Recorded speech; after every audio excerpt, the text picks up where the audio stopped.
right, class number 3. If you missed the first 2, you want to go back and review those. We're going to do more on what on earth is about to happen. If you want to get the book I wrote on the topic, What on Earth is About to Happen, for heaven's sake, go to lulu.com or someplace out there in the ethosphere, wherever it is. We're in part 4C of the book, Appendix 4C. Appendix 4 covers the whole 70th week of Daniel, talked about in Daniel chapter 9. And it says in the middle of the week, he's going to break the treaty. This is when the Antichrist is revealed. The Jews are going to think, wow, this guy is great. He let us rebuild our temple. This must be the Messiah. And they're going to realize, this is not the Messiah when he breaks the treaty. Now in 2 Thessalonians in the Bible, near the end of the Bible, Paul said the day of Christ cannot come until the man of sin is revealed. And before that, there's a falling away and the man of sin is revealed. I believe during this first 3.5 years, there will be a great falling away. People will quit serving God by the millions. Especially those, I think, who have taught, well, Jesus can come any minute. He's going to get us out of here, the pre-trib rapture, which is what I believed and taught for 40 years. We're out of here. Just hang on. It could be any minute. No, it can't be any minute. Okay, we've got some things have to happen first. And 2 Thessalonians chapter 2 said the day of Christ, which we'll get into later. That's mentioned 7 times in the Bible. The day of Christ cannot come until there's a falling away and the man of sin is revealed. So that happens in the middle of this period. Then he's going to desolate the temple. Go back to Daniel chapter 8. Back up a little bit. Daniel chapter 8. Daniel is talking about this temple, the daily sacrifice. Verse number 10. You could read the whole chapter. Some more amazing stuff in here. About this little horn here in Daniel chapter 8, verse 10. And it waxed great even to the host of heaven, and cast down some of the host and of the stars to the ground, and stamped upon them. Yea, he magnified himself even to the prince of the host, and by him the daily sacrifice was taken away. Here we go. This is talking about this event right here when the daily sacrifice that they're going to start doing is taken away. He's going to break the treaty. He's going to take over their brand new temple. The daily sacrifice was taken away, and the place of his sanctuary was cast down. Verse 12. And an host was given unto him against the daily sacrifice by reason of transgression, and it cast down the truth to the ground, and it practiced and prospered. Verse 13. Then I heard one saint speaking, and another saint said unto that certain saint which spake, How long shall be the vision concerning the daily sacrifice and the transgression of desolation, to give both the sanctuary and the host to be trodden under foot? And he said unto me, Unto 2,300 days. Boy, now there's a clue. 2,300 days. That's 6.5 years, roughly. And then shall the sanctuary be cleansed. So this desolation is going to take place, and it's going to last for 2,300 days. That's the orange stripe, all the way over to here. 2,300 days, the temple's going to be desolate. Then it's going to be cleansed. Now, when Jesus came into Jerusalem at the beginning of his ministry, when he was 30 years old, first thing he did was clean out the temple. Toward the end of his ministry, when he came back, he cleaned it out again. There's twice when he went in there with a whip and drove the money changers out of the temple. He's going to come again and have to do that. Right up in here, when Jesus comes back, he's going to cleanse the temple again. The desolation will stop. But for 2,300 days, 2,300 days, the temple is desolate. Now, 7 years breaks into 2 parts of 3.5 years. And 3.5 years, sometimes it's called 3.5 years, sometimes it's called 1,260 days, because they use 360-day calendar. Sometimes it's called 42 months. Let me read those. They're on my chart. You can't read it, I know, from there, but it's called 1,260 days in Revelation 11:3, Revelation 12:6. It's called 3.5 years in Daniel 7:25, Daniel 12:7, and Revelation 12:14. It's called 42 months in Revelation 11:2 and Revelation 13:5. All of them meaning the same thing, 3.5 years. He's going to desolate the temple, though, for 2,300 days. That goes way beyond the 1260 days, the half of the 7 years. So this desolation of the temple is really broken up into two parts. For D, it's desolated during the time of what's called the Great Tribulation. We'll get into that in a minute. Then the time of great wrath, an extra 1,040 days.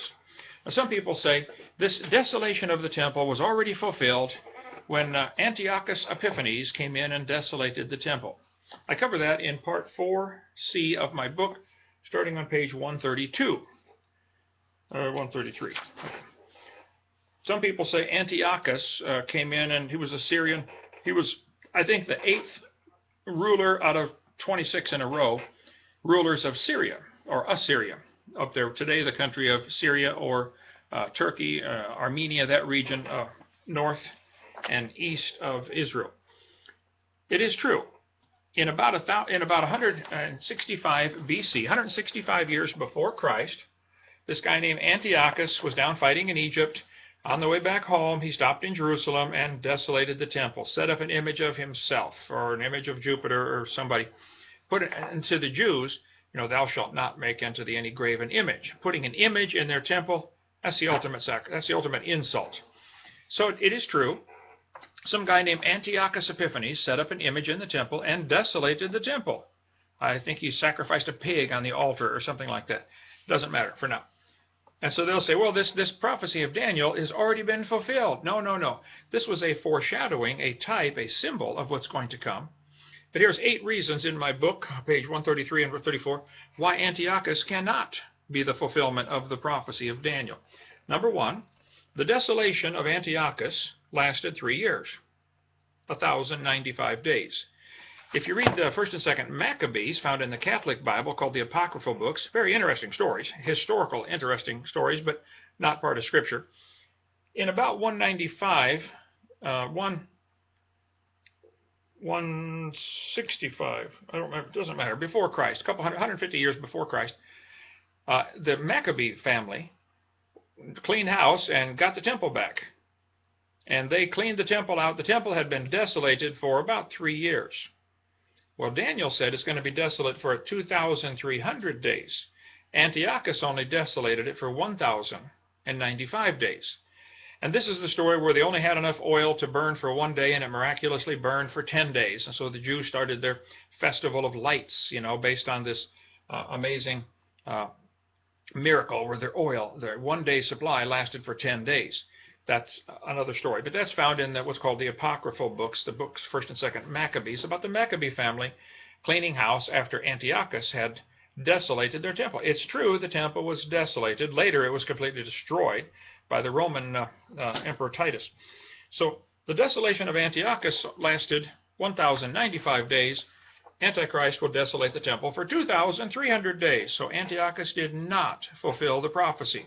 He's a type, a symbol, a foreshadowing of what's to come, and we can learn a lot from what he did, but that is not the fulfillment of the prophecy. Secondly, Daniel 8:27 says the desolation would take place at the time, Daniel 8:17 says the temple desolation will take place at the time of the end.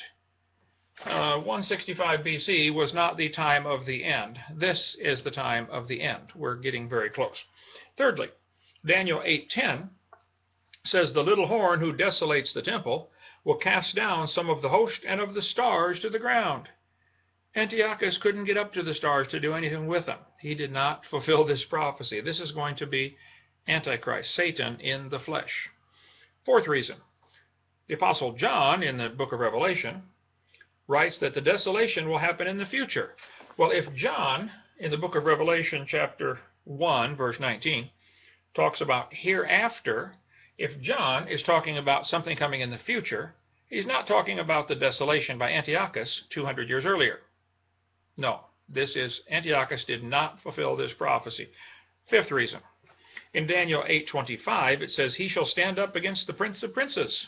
That would be God. Antiochus never did that. He couldn't. Letter F in my series here, number sixth reason, Revelation 19:19. At the end of the book of Revelation says, and I saw the beast and the kings of the earth and their armies gathered together to make war against him that sat on the horse and against his army.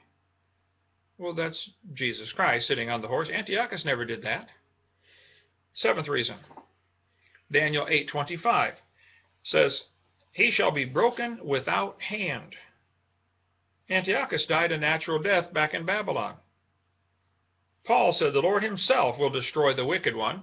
That's 2 Thessalonians 2:8. So God's going to destroy Antichrist here at the end. Antiochus was not destroyed by God. He died a natural death. Last reason, eighth reason. Jesus talked about the desolation in Matthew 24:15, about it being future. Jesus said, Matthew 24:15, when ye therefore shall see the abomination of desolation.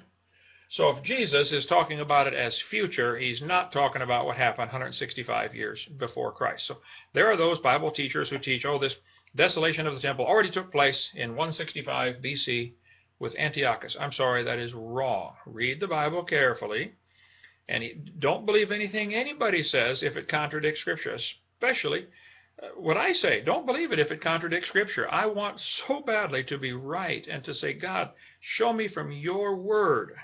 I was taught something that was wrong for 40 years and I fell for it. I'm sorry, God. I'm sorry. I should have read your word. So don't fall for this Antiochus stuff. Now, in Thessalonica, which is a city today in Greece, still a city over there, Thessalonica, Paul wrote them 2 letters, 1st and 2nd Thessalonians in your Bible. Every single chapter of those 2 letters, and you can read both letters in like 19 minutes, every single chapter talks about the coming of the Lord.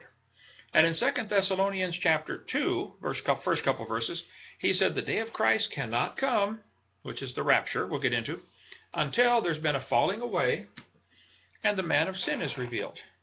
The man, and by the way, all the new versions, including the New King James, change day of Christ to say day of the Lord in that verse. Boy, that's wrong. Don't do that. Get a King James Bible. It's the day of Christ, which we'll get into.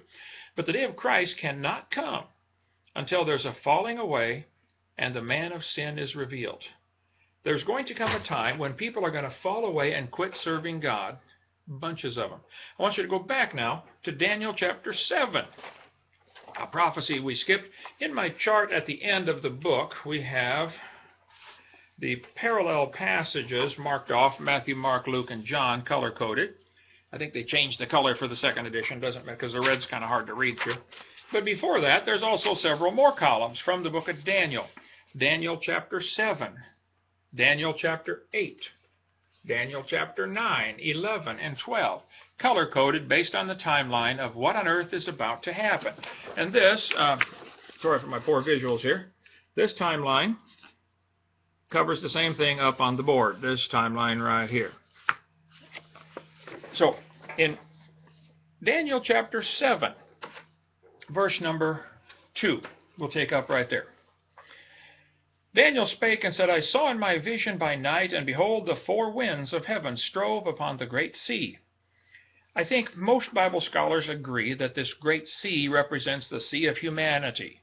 The 4 winds are fighting over humanity. Who's going to control mankind?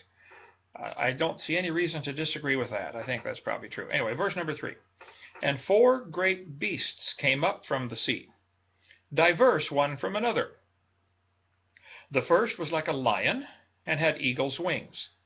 I beheld till the wings thereof were plucked, and it was lifted up from the earth, and made stand upon the feet as a man, and a man's heart was given to it. Hovind translation. At the end of time, and I think this is future, this is not talking about something happened in the past. There are those who teach Daniel 7's already fulfilled. I do not believe that for 1 second. Still coming in the future. At the end of time, which is probably now, there are going to be 4 world kingdoms come up. The first one is a lion with eagle's wings. I happen to think that's probably England and America, an alliance. America's symbol's always been the eagle. England's symbol has always been the lion. By the way, it's a standing lion. I've got in my book some pictures. I used to collect foreign coins when I was a kid. Had a huge collection of coins. My dad traveled all over the place, was always bringing me stuff back, so I got interested in collecting coins. Here is a coin from 1835 from England. I don't know if you can see this or not, but this is a half penny showing lions standing. The symbol of England has always been the lion, and oftentimes it is standing up. Just Who cares? Well, I do a little bit. Anyway, so I think the lion with eagle's wings is probably the English-American alliance at the end of time. That's one of the four great beasts that Daniel sees in this vision. And it says the eagle's wings were plucked. And then the lion stood on his feet like a man. I think America is going to cease to be a world power real soon. We're going to be plucked. We're going to lose our financial dominance of the world, which could happen any day. The economy could crash, and all these Federal Reserve notes could become wallpaper. We shall see. Anyway, back to Daniel chapter 7. He saw four great beasts come, the first like a lion with eagle's wings. Verse number 5. And behold, another beast, a second like to a bear. Hovind translation, I think this is probably Russia. Their symbol's the bear. And it raised up itself on one side, and it had 3 ribs in its mouth, in the mouth of it, between the teeth of it. And they said thus unto it, Arise, devour much flesh. Hovind translation, Russia is going to devour 3 surrounding nations, maybe Ukraine, Belarus, Poland, I don't know. But they've always been trouble for their neighbors. This bear has been. Nobody wants to live next door to a bear. And the poor folks over there in Poland and Belarus and Ukraine and Moldova and Romania living next door to the bear can tell you about it. They don't like it. So I think this is probably Russia. This is going to be a world power, and certainly it is today a world power. Verse number 6. After this I beheld, and lo, another like a leopard, which had upon the back of it 4 wings of a fowl. And the beast had also 4 heads, and dominion was given to it. Hovind translation, cannot prove this. I just think there's going to be an Eastern alliance. China, Japan, Korea, I don't know. Some of those Eastern nations are going to get together to become an economic world power. There are going to be 4 of them, and they're going to be represented here by the leopard. That's just my take on this. Number 7. After this I saw in the night visions, and behold, a 4th beast. Now this one's critical. This one does not tell us anything about the beast. It doesn't say it looks like a dog or a cat or a lion. It just says a beast. That's all it says. I beheld a 4th beast, dreadful and terrible, and strong exceedingly. And it had great iron teeth. It devoured and brake in pieces, and stamped the residue with the feet of it. And it was diverse from all the beasts that were before it. This one is different than anything else. What is this 4th beast that has iron teeth and stamps on everything? Fearless. Hovind translation. I think this is the Muslim alliance coming at the end of time, getting together now. The Ottoman Empire, which lasted really from, say, 700 after Christ until World War I, and then was dismantled after World War I, it's coming back. You watch. There's going to be an alliance of Muslim nations that are going to become a major world power, if they haven't already. Verse number 8. I don't have verse 8 marked in. Oh yeah, I do. 7. At the end of verse 7. It stamped, and the residue, it was diverse from all the beasts that were before it, and it had 10 horns. There we go. 10 horns. Hovind translation. I believe there will be 10 Muslim nations surrounding Israel that will really get together and make alliance. There's 50-some Muslim nations in the world. 57, I believe. It's interesting. Obama thought there were 57 states in America.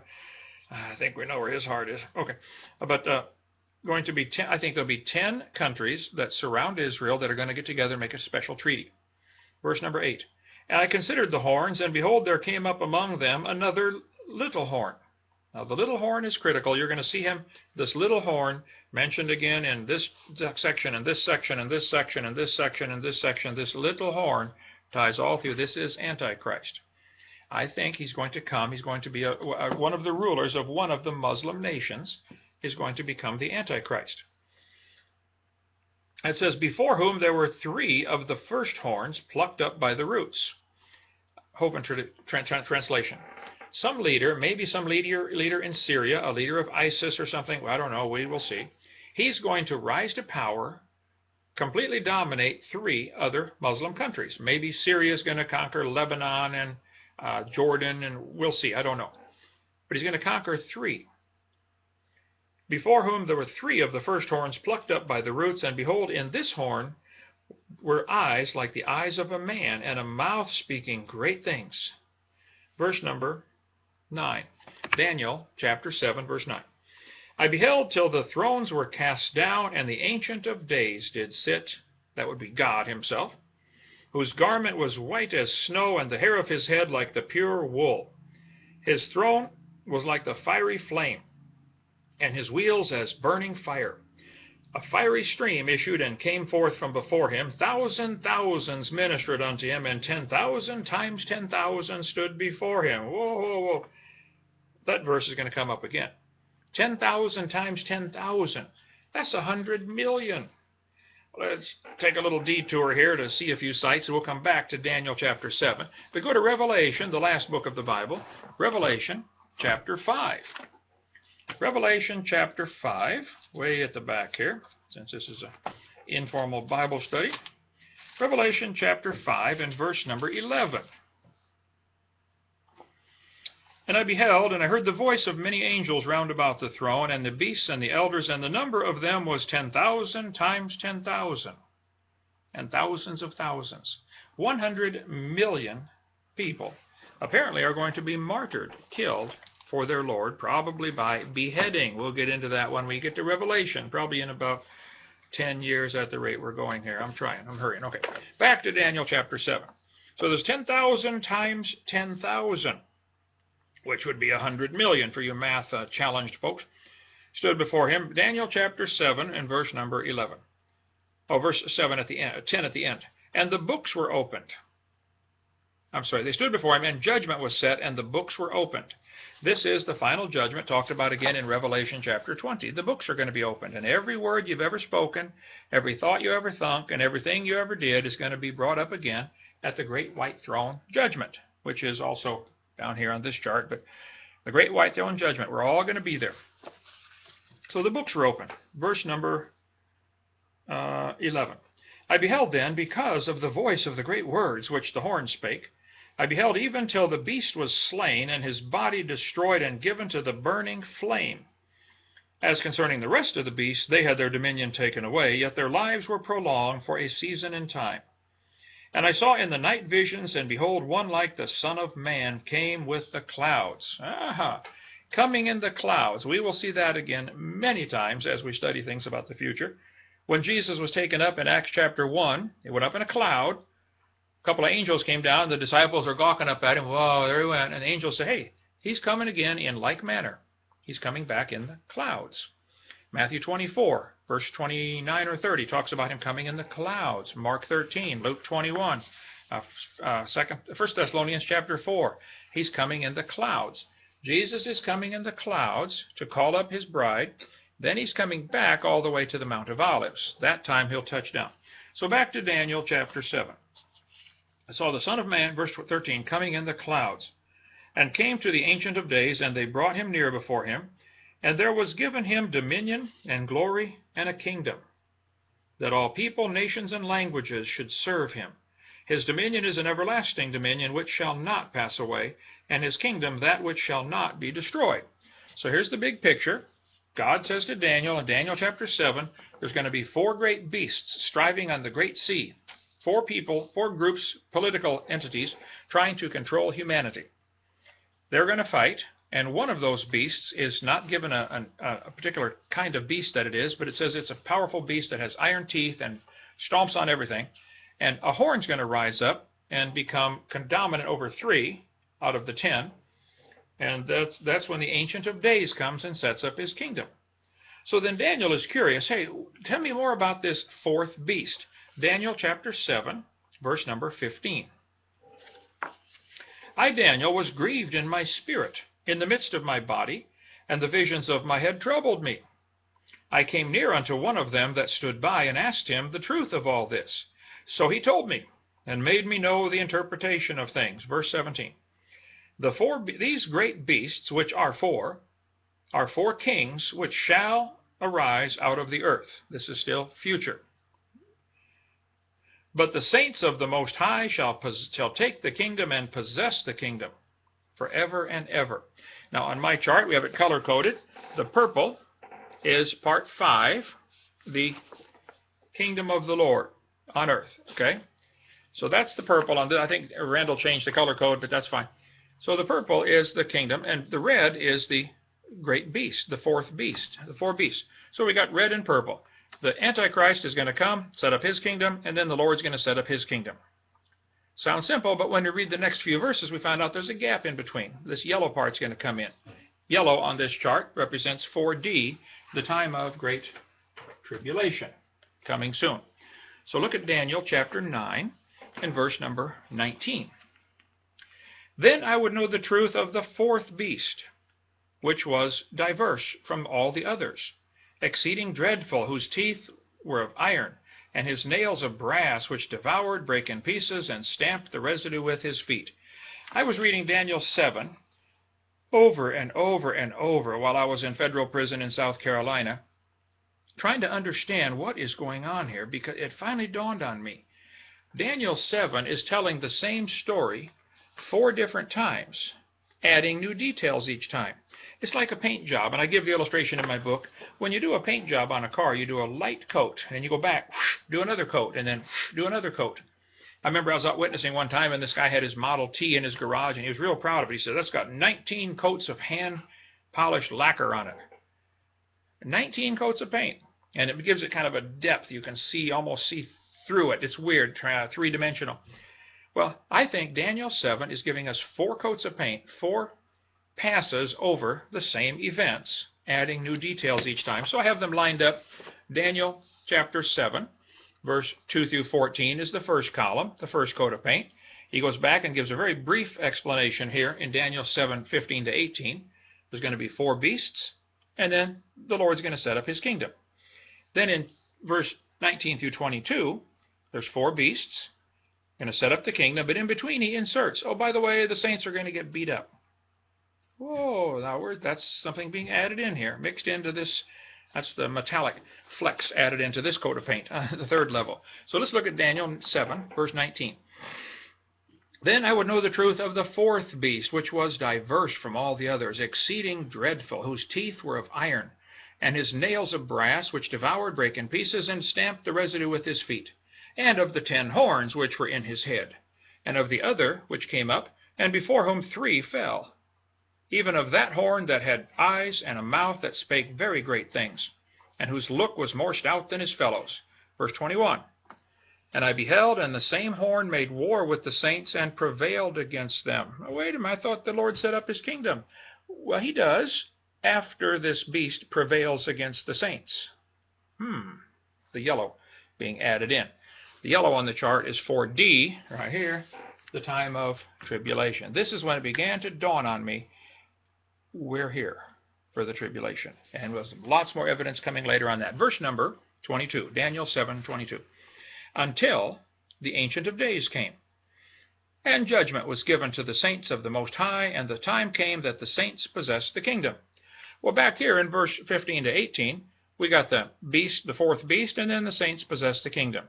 Here we got the 4th beast, and the saints possess the kingdom after they get beat up. He prevails against them. Tells the same story again, another coat of paint, starting in verse 23. And thus he said, the 4th beast shall be the 4th kingdom upon earth, which shall be diverse from all kingdoms, and shall devour the whole earth, and shall tread it down and break it in pieces. And the 10 horns out of this kingdom are 10 kings, and shall arise, and another shall arise after them, and he shall be diverse from the first, and he shall subdue 3 kings. Verse 25. And he shall speak great words against the Most High, and shall wear out the saints of the Most High, and think to change times and laws. By the way, I think the Muslims plan on changing the calendar if they control the world. They've got a different calendar they go by. And certainly their Sharia law is very different than most countries' laws. We'll see if that's it. He shall think to change times and laws, and they shall be given into his hand until a time, and times, and the dividing of a time. Well, time, times, and the dividing of a time. That is the 3.5 years referred to in the book of Daniel and Revelation several times. We covered that earlier. 3.5 years. Time, times, and the dividing of a time.